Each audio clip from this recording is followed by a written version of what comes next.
Hello everyone.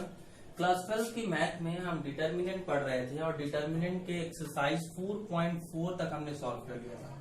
आज हम बात करेंगे एक्सरसाइज 4.5 के इंट्रोडक्शन की। इससे पहले वाली जो भी वीडियो 4.1, 4.2, 3, 4 जो भी एक्सरसाइज हुए या इंट्रोडक्शन हुआ, अगर आपको देखना है तो उसके लिंक डिस्क्रिप्शन में मिल जाएंगे, वहां से आप जाकर देख सकते हैं। आज हम बात करते हैं एक्सरसाइज 4.5 के इंट्रोडक्शन की, और उसमें सबसे पहले हम पढ़ते हैं adjoint and inverse of matrix. क्या पढ़ना है आपको? Adjoint and inverse. Inverse of matrix हम इससे पहले भी पढ़ चुके हैं, एलिमेंट्री रो और कॉलम ऑपरेशन का यूज करके, ठीक है। लेकिन अब यहाँ डिटर्मिनेंट में हम इसको कुछ अलग तरह से पढ़ेंगे। लेकिन उससे पहले हमको ये पता होना चाहिए कि एडजॉइंट ऑफ अ मैट्रिक्स क्या होता है। एडजॉइंट ऑफ मैट्रिक्स होता क्या है? सबसे पहले हम बात करते हैं एडजॉइंट ऑफ अ मैट्रिक्स। क्या होता है एडजॉइंट ऑफ अ मैट्रिक्स? निकालते कैसे हम एडजॉइंट ऑफ अ मैट्रिक्स को? तो एक एग्जांपल लेते हैं। सपोज करते हैं एक हम मैट्रिक्स ले लेते हैं ए। इसका एलिमेंट होगा ए आई जे। ए आई जे मीन्स अगर हम 3x3 का कोई अगर मैट्रिक्स लेते हैं, सपोज दैट ये हमेशा स्क्वायर मैट्रिक्स ही हम लेंगे, सपोज दैट ये n×n की होगी। एक मैट्रिक्स हमने 3x3 का ले लिया जिसके एलिमेंट है A11, A12, A13, A21, A22, A23, A31, A32, A33। ये 3x3 की एक मैट्रिक्स से याद रखना है। मैट्रिक्स ले रहे हैं, डिटर्मिनेंट का साइन नहीं बनाएंगे। इस मैट्रिक्स के हर एक एलिमेंट का हमको क्या निकालना होगा? Cofactor of element A11, A12, A13। Cofactor हम कैसे निकालते हैं ये हमें पता है, एक लॉन्ग प्रोसेस है, तो ये यहां करेंगे नहीं। अभी हम करना क्या है, हम इनके कोफैक्टर्स का एक मैट्रिक्स बनाएंगे। तो इसका कोफैक्टर क्या होगा? A11, इसका कोफैक्टर A12, इसका कोफैक्टर A13, ऐसे इसके cofactor A21, A22, A23, A31, A32, A33। ये हमने क्या कर लिए, इनके कोफैक्टर्स का एक मैट्रिक्स बना लिया। अब एडजॉइंट ए यानी adjoint of matrix A, adjoint of matrix A हम दिखते कैसे हैं? Adjoint of A, ADJ of A means adjoint matrix A. ये क्या होता है? ये ट्रांसपोज होता है, transpose of matrix A11, A12, A13, A21, A22, A23, A31, A32, A33। मेरे ख्याल से आपको इस बात समझ में आ रही है। कहने का क्या मतलब है? हमने क्या कहा, एडजॉइंट ऑफ मैट्रिक्स हम कैसे निकालें? सबसे पहले हमने एक मैट्रिक्स लिया ए के कोफैक्टर्स निकाले, उनके कोफैक्टर्स का एक मैट्रिक्स बनाया, और उसका जब हम ट्रांसपोज निकालेंगे, ट्रांसपोज ऑफ मैट्रिक्स दिस, इसका जब हम ट्रांसपोज निकालेंगे तब जाकर हमको मिलेगा adjoint A, adjoint of matrix A. क्या हो जाएगा वो? A11, A12, A13, A21, A22, A23, A31, A32, A33। ये हमारा एडजॉइंट हो गया कि हम किसी भी मैट्रिक्स का एडजॉइंट ऑफ मैट्रिक्स कैसे निकालेंगे। ये इतना आपको याद रखना है, पहला प्रोसेस। पहले इसे नोट कर ले, फिर बताते हैं।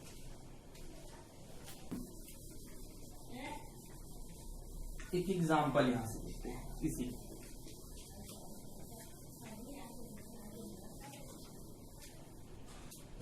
सपोज दैट एक हम मैट्रिक्स ले लेते हैं। कह रहा है फाइंड, एग्जांपल 23 है, कह रहा है फाइंड एडजॉइंट ए फॉर ए।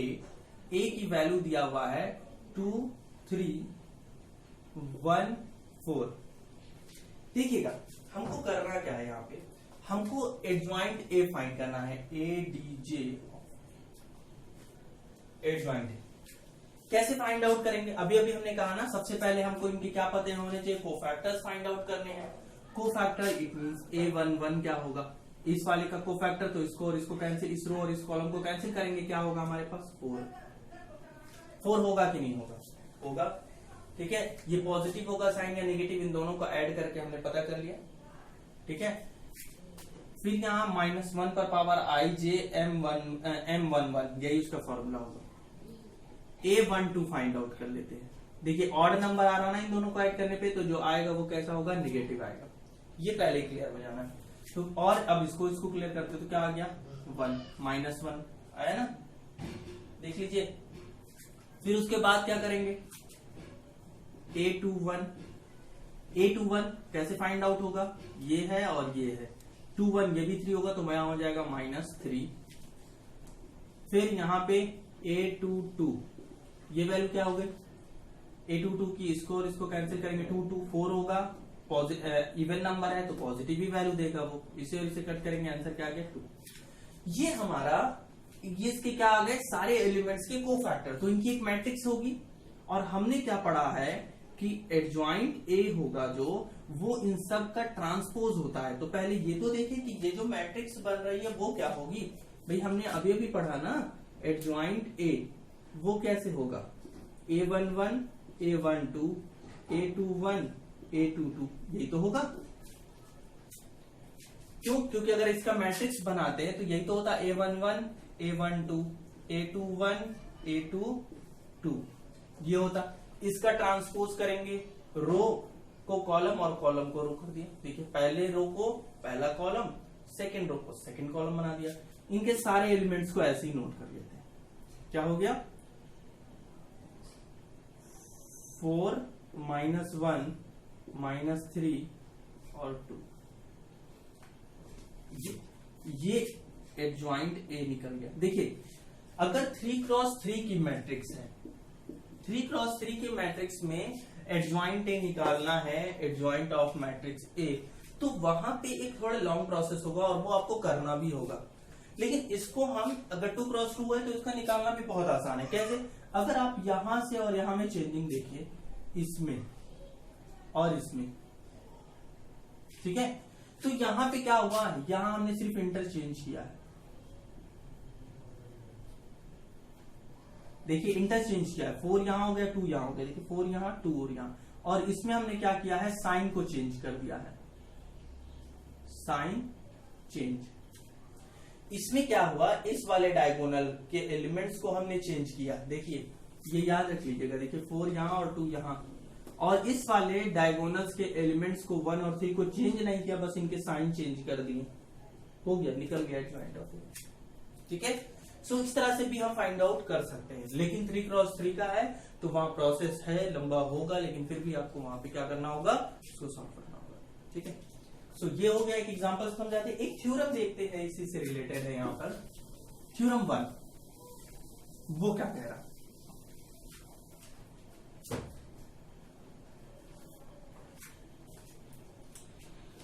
कह रहा है theorem 1, if A be any given square matrix of order n, then कह रहा है A into adjoint A is equals to adjoint A into A is equals to determinant of A into I,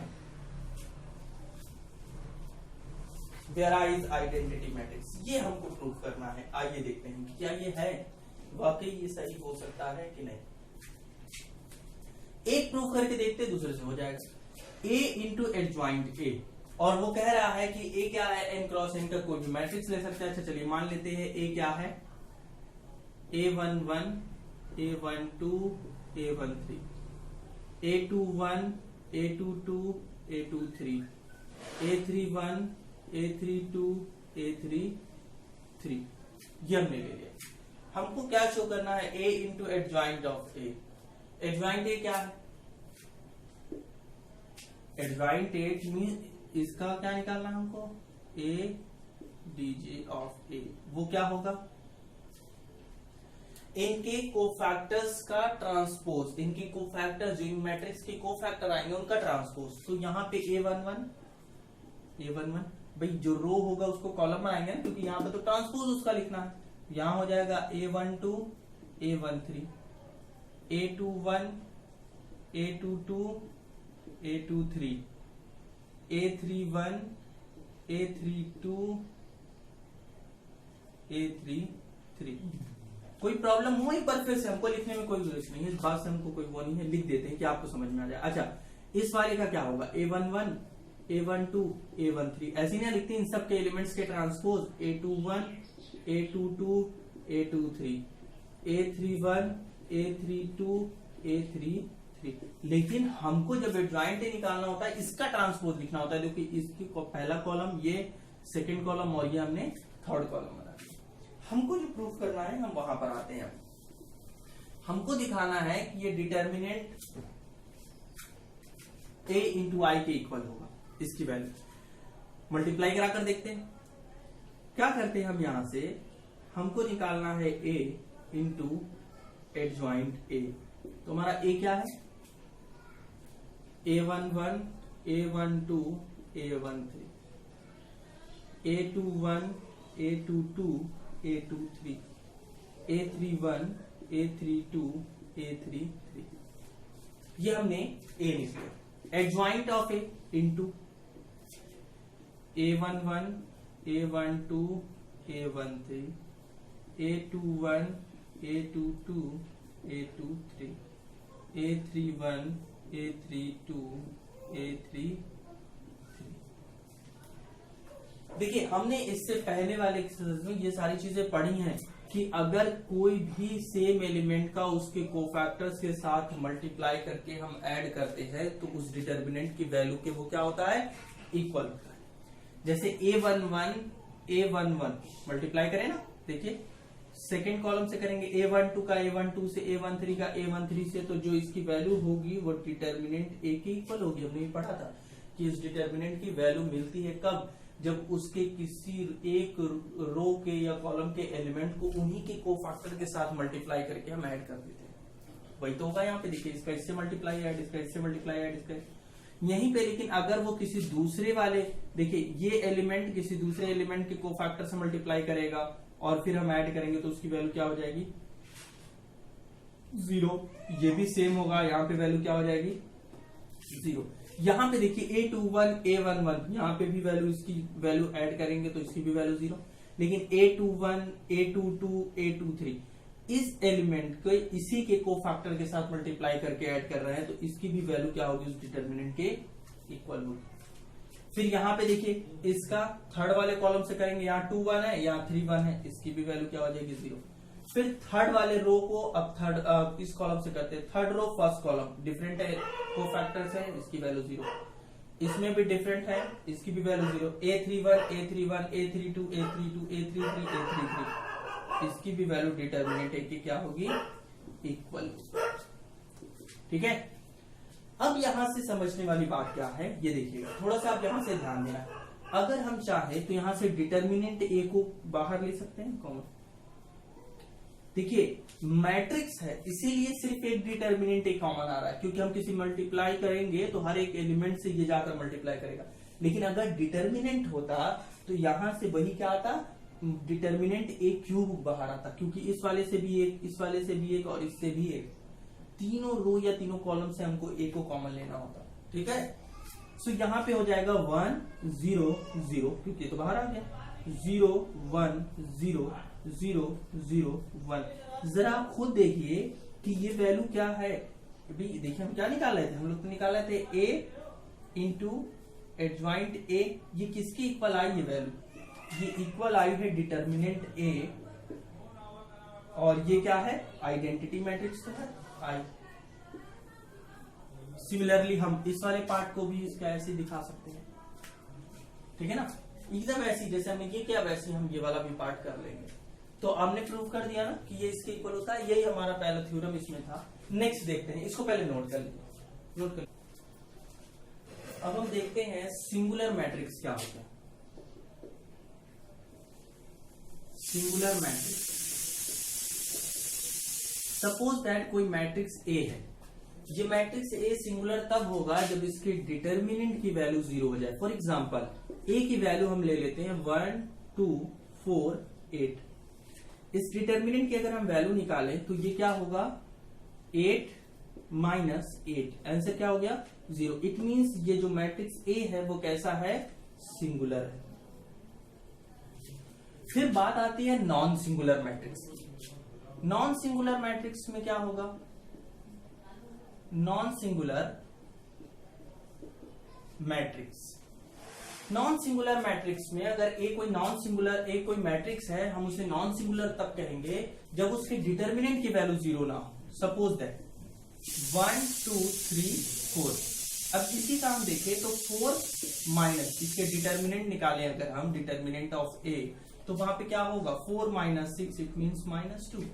तो ये क्या है, यहाँ पे जो डिटर्मिनेंट ए की वैल्यू है वो 0 के इक्वल नहीं है, तो ये क्या होगा, ये होगा non singular matrix. Non singular matrix, singular में क्या होना चाहिए, डिटर्मिनेंट की वैल्यू 0 होगी और नॉन सिंगुलर में उसकी वैल्यू 0 नहीं होगी। नेक्स्ट अगर हम देखें कि अब हम देखते हैं कुछ यहां से,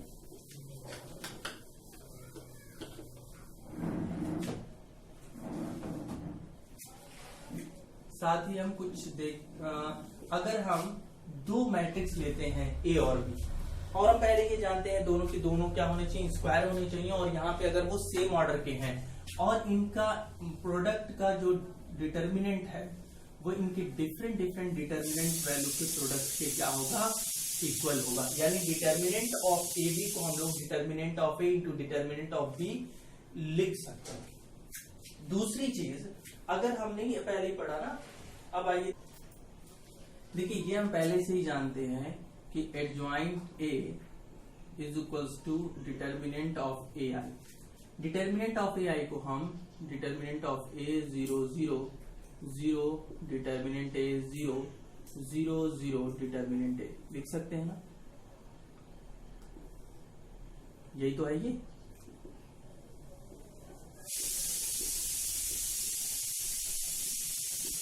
अगर हम दोनों साइड का डिटर्मिनेंट लें, taking determinant on both side, A D J of इसका डिटर्मिनेंट निकालते हैं, ठीक है।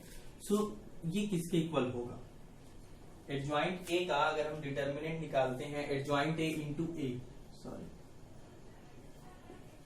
हम ये जानते हैं ना, adjoint A into A is equals to determinant of A I, adjoint A into A is equals to this लिख सकते हैं।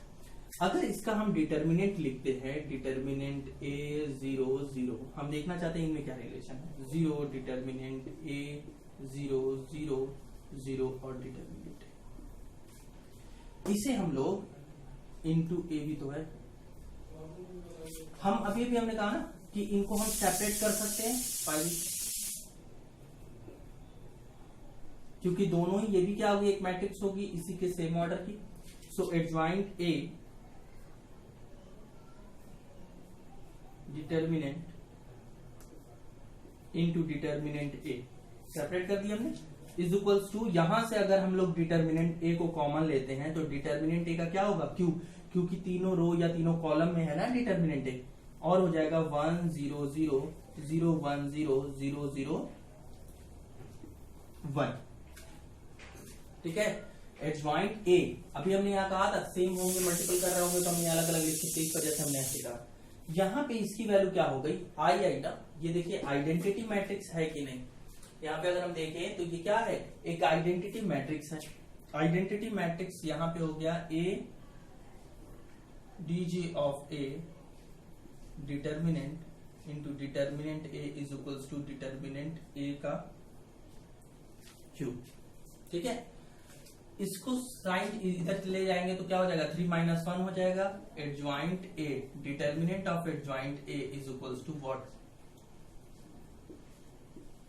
-1, it means determinant of 2 adjoint A, इसका डिटर्मिनेंट, यानी जो एडजॉइंट ए निकालते हैं उसके डिटर्मिनेंट की जो वैल्यू होगी वो क्या होगी, डिटर्मिनेंट ऑफ ए क्यूब।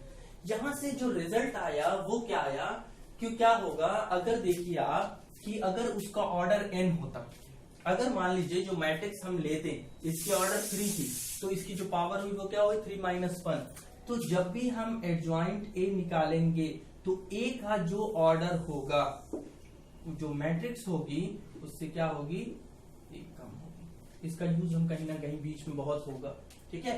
इसके यूजेस होने हैं, इंपॉर्टेंट थिंग है, जानना चाहिए इन चीजों को, इसलिए हमने ये पार्ट बता दिया। और लास्ट हमारा आता है इनवर्स। ये तो समझ में आया ना, यही इसको याद रखना था। अगर इसके ऑर्डर n हुए तो क्या होंगे। अब हम देखते हैं कि हम लोग इसका इनवर्स कैसे निकालेंगे। मैट्रिक्स ए दिया है तो उसका इनवर्स, उसके इनवर्स का बहुत आसान सा फॉर्मूला होता है कि अगर मान लीजिए कोई मैट्रिक्स ए है, इसका आपको इनवर्स निकालना है। इसके इनवर्स का फॉर्मूला होता है A determinant A into adjoint A into adjoint A. कैसे? अभी अभी हमने खुद पढ़ा कि adjoint A into A is equals to what, determinant of A L, ठीक है ना। सो ए को इधर लाते हैं, भाई आई से मल्टीप्लाई करेगा तो वही होना, ए इधर आएगा तो क्या हो जाएगा, ए इनवर्स। ये इधर आएगा 1 upon determinant A into adjoint. इसी के हेल्प से हम क्या निकालेंगे, यहां ए इनवर्स निकालेंगे। एडजॉइंट ए के हेल्प से, वहां हम लोग रो और कॉलम का यूज कर रहे थे, यहां हम क्या करेंगे, एडजॉइंट ए का यूज करेंगे और इससे हम लोग सॉल्व करेंगे। बात समझ में आई ना क्या कह रहे हैं। देखिए एक मैट्रिक्स है ए, उसका इनवर्स का फॉर्मूला कैसे हुआ हम खुद जानते थे, adjoint A into A is equals to determinant A I, ये तो हम जानते हैं ना। ए इधर आएगा तो इनवर्स होना ही है, ये साइड चेंज करेगा तो डिवाइड करेगा, 1 upon determinant A adjoint A हो गया। तो इसके हेल्प से हम लोग क्या करेंगे, अब डिटर्मिनेंट के क्वेश्चंस को सॉल्व करेंगे। आज यही रहने देते हैं, इसकी प्रैक्टिस करिएगा एक बार। कल हम लोग इस एक्सरसाइज के सोल्यूशन की बात करेंगे। नेक्स्ट अगली जो भी वीडियो हमारी होगी वहां पे हम डिस्कशन करेंगे इनके सारे क्वेश्चंस पे, इनके एग्जांपल्स पे, कि इनको कैसे सॉल्व करें, ठीक है। कोशिश करिए कि जितना कॉन्सेप्ट है वो अच्छे से तैयार हो जाए, और भी जो पीछे चीजें पढ़े उनको रिवाइज करते रहिए, ठीक है ना। नेक्स्ट वीडियो में मिलते हैं, थैंक यू।